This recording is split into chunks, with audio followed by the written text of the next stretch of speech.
have two voices in our mind. Ati twese tugira amajwi abiri mu mitekerereze yacu. We have that one voice. Dufite ijwi rimwe. That voice that we love to hear. Rya jwi dukunda kumva. You to stay in bed. Nitubwira ngo tukume turyame. To take it easy. Ngo tubyoroshye. Telling you not to push yourself too hard. Rya jwi rikubwira ngo wikigora. To take the day off. Ati mfata akaruhuko uyu munsi. Just chill today. Ati uyu munsi chillinga ryoshye. But there's another voice in your head. Gusa rindi jwi riri mu mutwe wawe. It's a voice that we all want to run away from. Ni rya jwi twese dushaka guhunga, dushaka kumva. And it's asking you a question. Niba ari kubaza ikibazo. It's asking you, ni kukubaza, could you become? Ese uzi umuntu wahinduka we? What could you become if you worked as hard as you could? Ese uzi umuntu wahinduka uramutse ukoze cyane uko bishoboka? What could you become if you disciplined your mind? Ese uzi umuntu wahinduka uramutse ushyize intekerezo kuri discipline? What could you become if you stopped taking the easy path? Ese uzi umuntu wahinduka we uramutse utaretse gufata inzira zoroshye? Could you become if you decided to force yourself to do more than ever before? Ese uzi umuntu wahinduka uramutse ushyizemo imbaraga ukarushaho gukora cyane uko waza usanzwe ukora? Just listen to that voice. Iryo jwi ugomba kuryumvira. Listen to those questions it's asking. Bara wumva ibyo bibazo urimo urakubaza iryo jwi. That voice is the beast inside you. Iryo jwi ni ikinyamaswa kikurimo. Trying to make its way out. Gishaka gusohoka. When you want something, iyo ushaka ikintu, don't expect the world to just hand it to you. Ntuzuve ko isi izakiguhereza. Life's not gonna give you shit for free. Ntabwo isi izakiguhera ubuntu. There's no handouts. Nta bintu uzahererwa ubuntu. No one's coming to say, oh, you want this? Nta muntu uzaza kubwira ngo urashaka iki kintu. Hey, we want to give this to you. Ngo turashaka kukiguhereza. No. Ntabwo ari uko bimeze. Life isn't like that. Ntabwo ubuzima bukora gutyo. But guess what? Gusa nagira ngo utekereze. That's how most people see success. Niko abantu benshi babona ko gutsinda ariko bigenda. They think of it as if you just do a few things. Batekereza ko gutsinda gukora utuntu dukeya. And you instantly become a winner. Warangiza ukahita utsinda. They stick to a diet for 3 days. Usanga bamara nk'iminsi 3 barya neza. And wonder why they're not a fitness model. Bagatangira kwibaza impamvu batarajya kuri fit. Yet. They do a few tasks they gotta do. Usanga bakora udukoro dukeya. Have 2 meetings, send bagakora inama ebyiri. 5 emails. Ugasanga boheje nk'imeri 5. Call 10 people. Bagamagara nk'abantu 10. Then have the audacity to say, wasanga warangiza ugasanga, why am I not running a $10 million company by now? Baricaye bari kwibaza ngo se kuki nagira company ifite miliyoni 10. And it's because they don't get what it really takes. Ahubwo ni ukubera yuko batazi icyo bisaba. It takes doing the things that most people kugira ngo yose bijye bisaba. Disciplined enough to do. Gukora bya bintu byinshi abantu titeguye gukora. Day after day after day after day. Nyuma y'umunsi. Day to the best of your ability. Pakugeze kuri bwa bushobozi bwawe bwose. Doing it better than everybody else. Ukabikora kurusha abandi bantu barebo bose. Striving for perfection. Ati kora cyane. Every single time. Buri munsi. It's getting your ass up and working when you ati nukubyuka ugakora. Don't want to work. Niyo udashaka gukora. It's lifting the weights when all you want to do is lay on the couch. It's focusing on studying when you'd rather be out partying with your friends.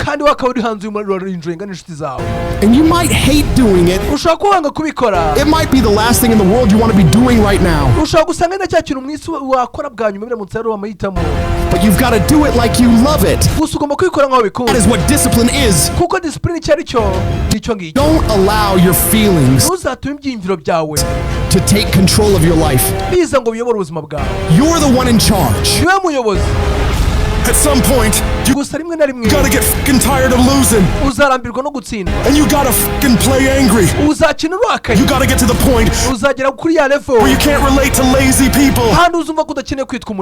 You don't speak the same language. You gotta execute. You gotta get it done. Because the world treats you different when you get it done. You gotta start commanding your mind to do the thing that it's gonna take to win, no matter how it feels. Rewards come after you work, not before. The only place where success comes before work is in the dictionary. Stop spending time looking for excuses. Look for solutions. That's what winners do. Losers are always looking for the excuse. Abatsinzwe bashaka iteka ryose inzitwazo. Where the winner looks for the solution. Mu gihe abatsinze bashaka you gotta look yourself in the face and ugomba kwireba mu maso. Ask yourself, ukibaza, am I working hard enough? Ese ndimo nakora bihagije? Am I studying hard enough? Ese ndi kwiga bihagije? Am I doing all that I can do? Ese ndi gukora byose bisabwa? Am I giving it my all? Ese ndimo nditanga wese? Am I burning the midnight oil ese ndi kumara amajoro nwika every night? Am imbaraga zanjye pushing myself to my limits? ese ndimo ndigezaho kuko ngarukiye imbaraga zanjye zigarukiye? And don't lie to yourself. ntuzibeshye. Be honest. ujye wibwiza ukuri mu gihe uri kwibaza ibyo bibazo. And if the answer is no, mu gihe uzasanga igisubizo ari oya, you've got to step up your game and ugomba guhindukira umukino wawe, condition yourself to do ukongera kwishyira better. muri kondisiyo yo gukora neza, because all of us can go a little harder. kuko muri twese iteka ryose dushobora kongeramo akandi gatebe. Work a little longer. ongera ukora akandi gahe kiyongereyeho. Try a little more. ongera ugerageze. We decide to. It's your mind that holds you back. nituramuka duhisemo uzasanga intekerezo zirimo ziragusubiza inyuma. You take control of your mind. sasa kontrola mind yawe. You can take control of your world. n'isi yawe uzayikontorora. Stop choosing the easy path. rekera guhitamo inzira yoroshye. The path of comfort and convenience. ati ya nzira yoroshye all yumvikana. it's gonna lead you to is a iki nizakugeza iyo nzira. life of quality. ni ubuzima bufite quality y'amabwa. Circumstances mu bibazo. and a lifestyle. ubeho bwa buzima bw'umwana.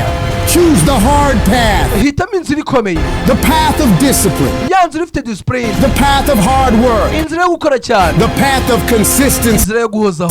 The path of blood, ya nzira y'amaraso. sweat and ya nzira y'ibyuya. tears. ya nzira y'amarira. The path of giving the full measure. The ya nzira yo gutanga byose bikenewe. path of going the extra mile. ya nzira yo kwiyongeza intambwe zindi. That path will lead you to your dreams, iyo nzira nuyinyuramo izakugeza ku nzozi zawe, your goals, ku ntego zawe, everything you've ever wanted, kuri byose yifuje mu buzima bwawe, and ultimately to victory. izakugeza ku ntsinzi bwa nyuma na nyuma. I'd love to tell you ndagira ngo mbabwire ngo it's going to be easy, bizoroha, that you can just go out into the world, ko ushobora kujya hanze mu isi do a few things, make a few moves, then you'll ugakora utuntu dukeya be rich. wangiza ugahita ukira. It doesn't ibyo nakifuje ko byakemeza work like that. gusa mu by'ukuri ntabwo ari uko bimeze muri ino si yo hanze. If you're gonna make it, nimba uzabikora you gotta get real doggish. ugomba guhinduka ikibwa cy'insazi, You gotta get real gritty. ugomba kugira umurava. When you have something in mind that you want, nimba ufite ikintu mu mitekerezo yawe ushaka, if you're gonna see it become a reality, nimba icyo kintu ushaka kukira gihinduka impamo, you gotta get absolutely fucking dedicated to that thing. ugomba kugira umurava w'icyo kintu.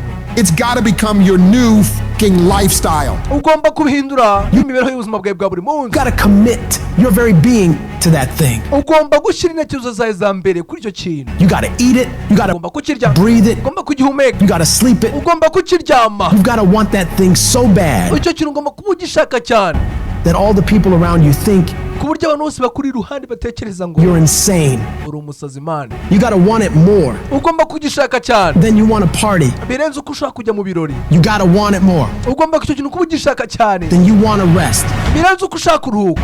You got to want it more ugomba kugishaka cyane than any of the short-term gratifications that kurusha uko wakifuza twadushimwe twakoge gato tempt you to tukushuka take the easy way. kugira ngo ufate inzira ya bugufi nk'abana b'imbeba. There's no easy way for you. nta nzira ya bugufi hari ku bwawe, There is only the way, hari inzira imwe yonyine. and that way is the way of discipline, iyo nzira ni iya discipline, ikinyabupfura dedication, and hard work. no kugira umurava no gukora cyane. If anybody tells you to be more balanced, nagira umuntu ukubwira ngomba kuba balance mu byo ukora byose, they don't get it. ntabwo baba babizi ibyo bintu bakubwira. All the average motherfuckers are afraid of abakaritasi bose ubwoba bafite, dedicating themselves to something baba bafite ubwoba bwo gushyira imbaraga zabo ku kintu kimwe more than a few fucking days. ku minsi irenga mikeya.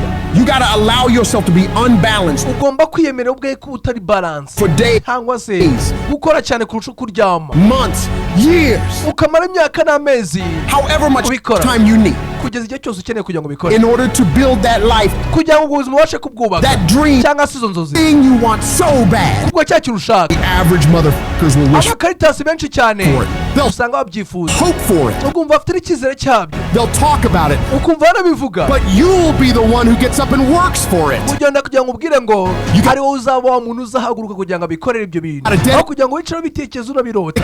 Every second of your fucking burya buri segonda ry'ubuzima bwawe bwose life to that thing you want. Urishyira kuri icyo kintu ushaka. You got to be willing to cut people off. Ugomba ko witeguye gukata abantu mu buzima bwawe kubavanamo. That don't support you. Abantu batagusapotinga cyangwa se batagushyigikiye. You got to give every single day. Ugomba gutanga umunsi wose. Every ounce of fucking energy and effort. Buri kategeka kose you have in ufite mu mubiri wawe. In order to pull it off. Kugira ngo ubashe kukigeraho. When you push yourself to that level of numara kwigeza kuri iyo level. Obsession and drive. Kuko icyo kintu waragisariye gutyo. When everyone thinks you're insane. N'abantu batekereza ko uri umusazi. You're psycho. Uri umusazi. You're losing your mind. Urimo urabura intekerezo zawe. Uko zaba kubwira. You're at the exact right level of ndagira ngo nkubwire ngo what it'll take to become the best. Uzaba uri kuri level hahandi bisaba koko cya kintu uzoba kigezo cyo kugira ngo uhinduke uwa mbere. No one great ever made it to the top. Nta muntu ukomeye muri ino ugeze ugera kuri top cyangwa se hejuru. Being casual. Harimo amera nk'umuntu usanzwe.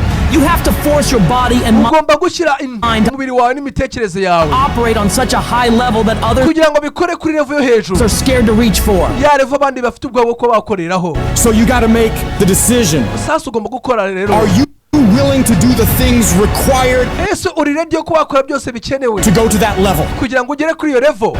Because if you can reach the point wagera kuri iyo point where your mindset is I will do whatever the f*** I have to do to win. Aho imitekerereze ivuga ngo zakora cyose gikenewe kugira ngo nsinde. You will dominate every single challenge and competitor you face. Buri muntu muzahangana wese kizaguhanganya. Dedicate yourself to the activity. Andagira ngo uhereze imbaraga zawe zose umurimo. Dedicate yourself to 1 month, 6 months, a year, 5 years. Cyangwa se imyaka 5. I don't know what stage you're at. Ntago nzi level uriho. But you gotta push yourself to go further. Ugomba kongeramo agatege. Further than you have been.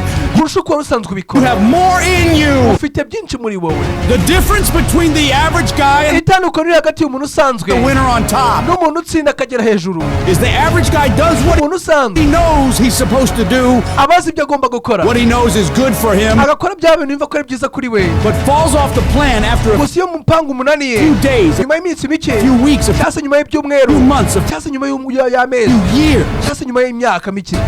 The winner on the other hand, they gusa umutsinzi we stick to it relentlessly. Nta kintu yitayeho. They never stop. Ntago bahagarara. They do what they know they gotta do. Bakora ibyo bazi ko bagomba gukora. And go even further. Bagakora bakarushaho. They break through the mental barriers. Ati bya bintu byose mu mitekerezo yabo birusha bishaka kubahagarika. Will make up in their minds. Ati babasha mu bitekerezo byabo. Stick to the task. Baguma ku kazi. As long as it takes to get whatever the hell they want. They kugira ngo bagere ku cyo bashaka kugeraho. Don't give up. What the weather's like. Batitaye ku kirere uko kimeze ntabwo bava ku bintu. What time it is. What cyangwa se isaha iyo ariyo. Day it is. Cyangwa se umunsi turiho. What's going on in the rest of the world. Cyangwa se batitaye ku biri kujya mbere ku isi. They focus purely on the task at hand. Icyo bitaho and they nakazi. Nail it to the very best of their ability. Bakoresha imbaraga zabo z'umubiri wose. Every single time. Buri munsi. Every single day. Buri munsi. If you stay consistent, nugomeza ugahozaho. You can do what many think to be impossible. Uzakora byinshi abantu benshi batekereza ko. One person. Umuntu umwe atabishobora. A person can move mountains. Buri umuntu ashobora gusunika umusozi. Given enough time. Ahawe igihe gihagije. Enough energy, enough persistence. Ahawe imbaraga zihagije. Enough. Ndetse no guhozaho cyane. Discipline. Akajyana discipline. Enough consistency. Agahozaho. All it takes is you getting up. Icyo bisaba ni uguhaguruka. And doing those things you know you got to do without any ugakora bya bintu uzi ugomba gukora. Interruption. Without nta muntu ukuderanjije. Any deviation. Nta guhindura inzira ngo uyobe. Without anything getting in the way. Nta kintu kikwitambitse. You don't leave room for your feelings to get. Ati nagomba guhereza icyumba ibitekerezo byawe. Saying whether you execute or not. Kugira ngo biguhitiremo nimba ugomba gukora ikintu cyangwa utagomba kugikora. Oya. You do what needs to be done. Ugomba gukora igikeneye gukorwa. Without any internal debates. Nta kubanza kuganiraho n'umutima nama wawe imbere mu mutima. You keep your focus on that thing you want. Ati ikintu kigumizaho focus zawe. And you don't allow anyone or anything to pull you. Ugatuma nta kintu na kimwe cyose umuntu wese. Away from it. Kugira ngo akikukureho. The power is in the routine. Ati imbaraga zizaba ziri muri uwo mwanya. You make your daily routine. Ati nubigira umwanya wawe uhoraho buri munsi. Consist of all those things you got to do. Kirimo ibyo byose birimo ugomba gukora. You will 100% get there. Ijana ku ijana uzagerayo. It's only a matter of time. Ni ikibazo cy'igihe gusa. Andrew Inky, kana subscribe.